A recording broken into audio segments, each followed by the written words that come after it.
my name is Emily. Yeah, I really like this course. I feel like it kind of took us on a journey through the development of propaganda as we know it today. So by beginning with war propaganda, I think we see propaganda almost at its most wholesome form, with the intentions and are just to get people to play their role, to do their part in supporting the country. And I think that those intentions are more pure and genuine than they are now.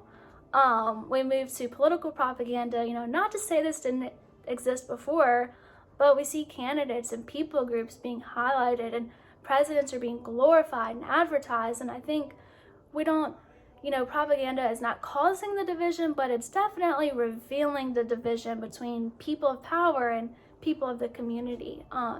Then of course, so when we began corporate and consumers propaganda, large corporations are capitalizing on the vulnerability of the consumer and controlling the mind, and they've been doing that, but even more so in a way that they can get a gain from it. That actually one of my favorite parts was analysis paper 3. I appreciated being able to develop our own theory and kind of look into corporate propaganda and what goes into it. So based on the theories that we explored and the theory developed and Palmer and Sam's theory, my revised definition of propaganda is spreading information to promote an idea in such a way that targets the individual but ultimately transforms public opinion. Over time, we see propaganda has increasingly utilized a psychological strategy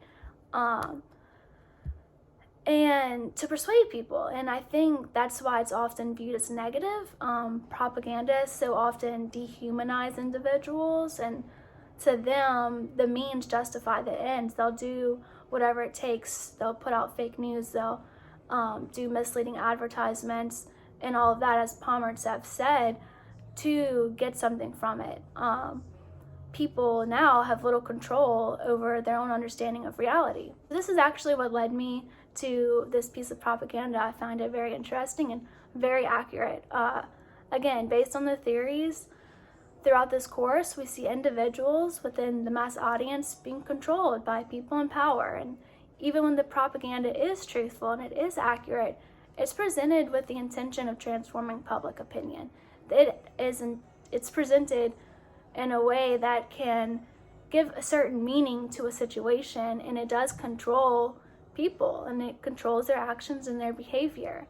I can't say that I disagree with the use of propaganda, but I do believe it's something every individual needs to be aware of, and we have to guard our minds and really think twice before we let propaganda influence our thoughts and our actions.